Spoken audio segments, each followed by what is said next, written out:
రాష్ట్రంలో ఎమ్మెల్యే వెడుమ బొజ్జు ఇప్పుడు చర్చనీయాంశం. ప్రస్తుతం పాలనలో ఉండగా, పవర్లో ఉండగా నేరుగా ఆదివాసీ సమాజంతో నిన్న కూర్చుండి నిరసన చేసిన అంశం ఇప్పుడు చర్చనీయాంశంగా మారింది. ఫారెస్ట్ అధికారులకు ఎందుకు ఇంత రప్చర్ కావాల్సి వచ్చింది తెలుసుకుందాం. అన్న, ఏం జరిగింది అసలు నైట్లో? పాతికేళ్ల ప్రస్థానం, ప్రవాసంలో మన సంస్కృతి సామ్రాజ్యం, మన సిలికానాంధ్ర ఇప్పుడు అమెరికా గడ్డ దద్దరిల్లేలా, తెలుగు రక్తం ఉరకలెత్తేలా చరిత్ర పుటల్లో నిలిచిపోయే రజతోత్సవ మహా సంగ్రామ సంబరం, విశ్వవ్యాప్త తెలుగు దిగ్గజాల అక్షర కవాతు, అద్భుత కళా వైభవం. రండి, మన అస్తిత్వాన్ని, విశ్వఖ్యాతిని చాటి చెబుదాం.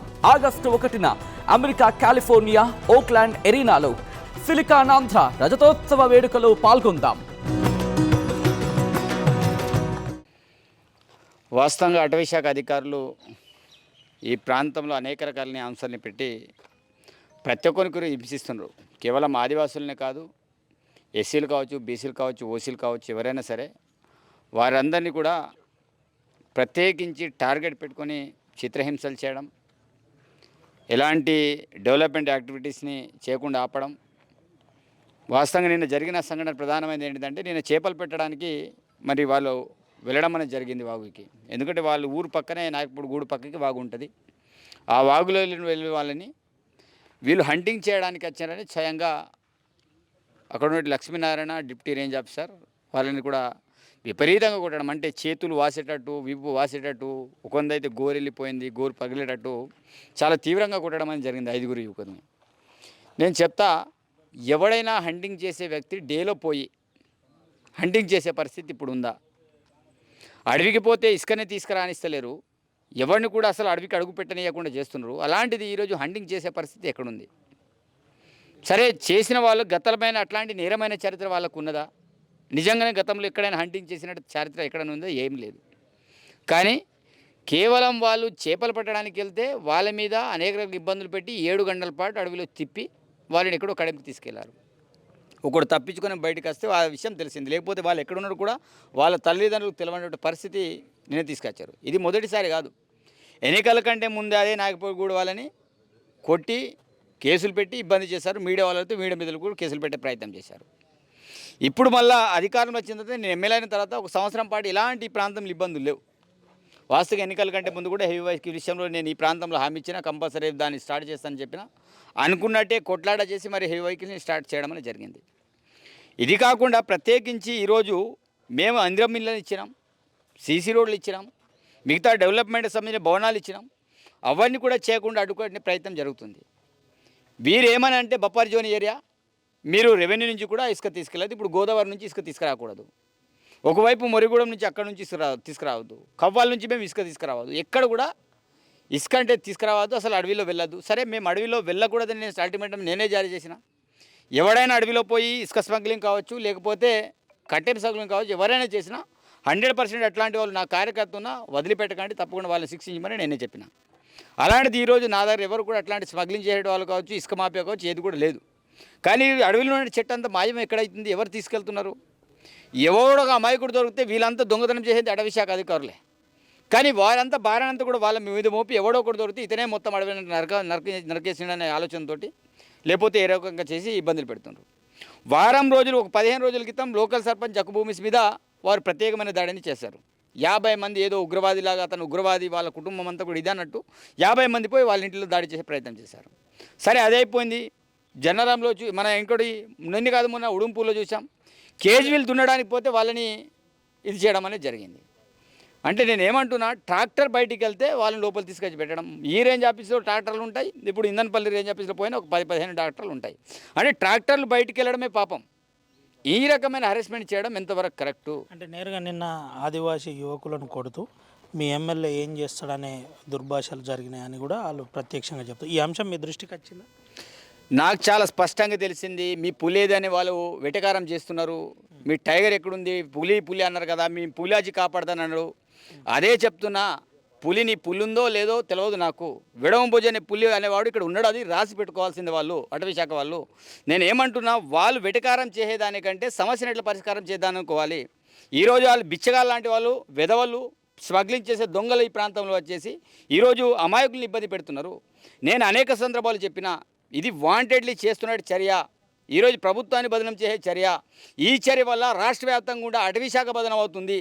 దీని అంతటికి కారకుడు ఈ ప్రాంతంలో సాంతరం వాళ్ళ శాఖకు సంబంధించిన అధికారులు చెప్తున్నారు. ఈరోజు డిఎఫ్ఓలు కావచ్చు, ఎఫ్ఆర్ఓలు కావచ్చు, ఈ సాంతరం ఉండబట్టి మేము నరకం అనుభవిస్తున్నాం, ఇతను చేయబట్టే మేము ఇంత చేయాల్సిన పరిస్థితి అని వాళ్ళు కూడా మాట్లాడుతున్నారు.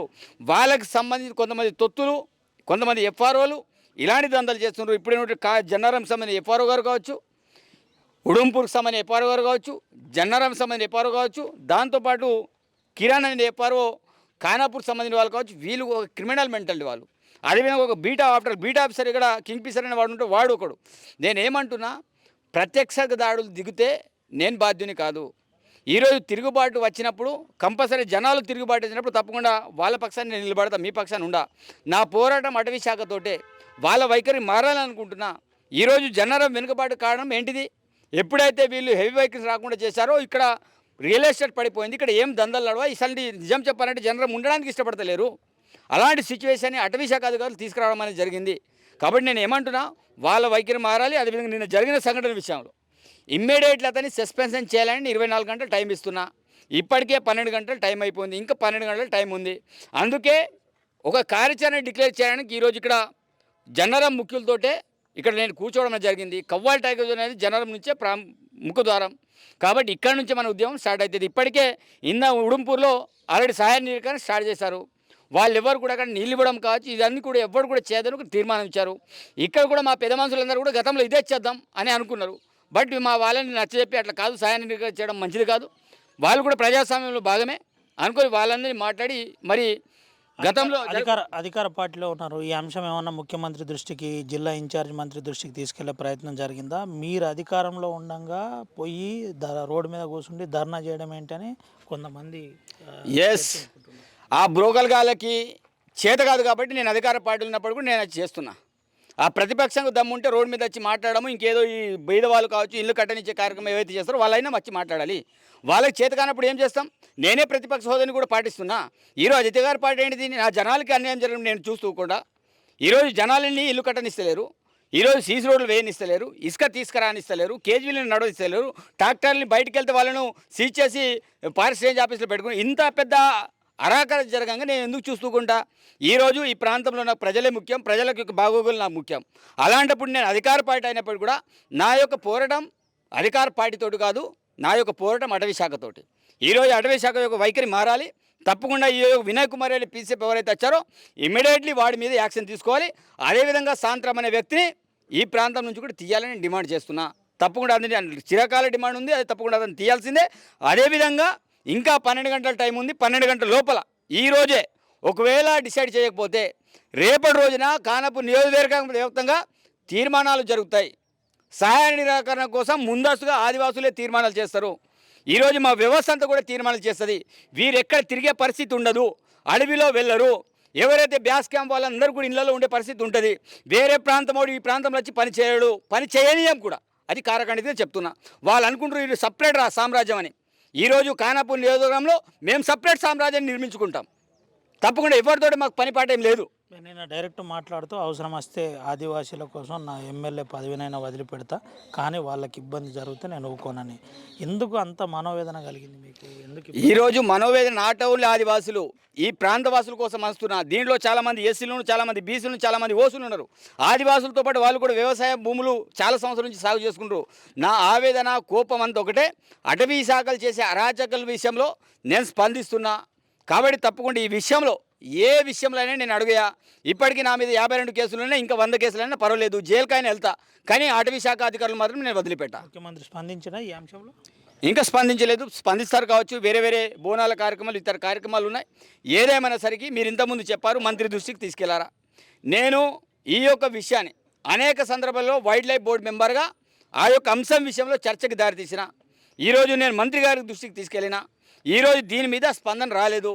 సరే, వారి యొక్క ఏమనుకుంటామంటే ముఖ్యంగా అటవీ శాఖ అసలు మంత్రి మాట వింటున్నారా వింటలేరా నాకు తెలియదు. కానీ తప్పకుండా ఈ విషయంలో అనేక సందర్భాల్లో నేను చెప్పడం అనేది జరిగింది. కాబట్టి అటవీ శాఖ అనేది మేము ఈ భారతదేశంలో ఏందో మాది సపరేట్ దేశం, ఈ యొక్క టైగర్ జోన్ మా సపరేట్ దేశం, సపరేట్ రాజ్యాంగం ఉంది కోణంలో వాళ్ళు ఉంటున్నారు. కాబట్టి వాళ్ళ రాజ్యాంగం ఏంటిది నేను చూపెడతా.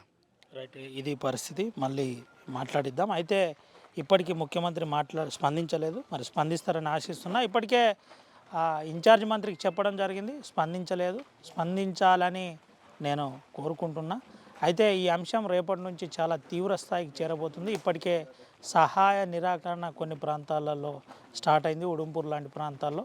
అయితే ఆదివాసీ ప్రజల కోసం ఏది చేయడానికైనా నేను సిద్ధంగానే ఉన్నా. ఆదివాసీ ప్రజల సంక్షేమం కోసం నేను ఎప్పుడూ పనిచేస్తూనే ఉంటా. ఒక వైల్డ్ లైఫ్ బోర్డు మెంబర్గా నేను సిద్ధంగా ఉన్నాను. ఒకవేళ వెంటనే శాంతారాముని ఇక్కడి నుంచి ట్రాన్స్ఫర్ చేయాలి. దాంతోపాటు ఆదివాసీ యువకులపై నిన్న జరిగిన దాడిని నేను తీవ్రంగా ఖండిస్తున్నా. అధికారిని వెంటనే సస్పెండ్ చేస్తూ ఆయనతో పాటు కొంతమంది అధికారులపై కూడా కేసు నమోదు చేయాలని చెప్తున్నాను. Over to studio.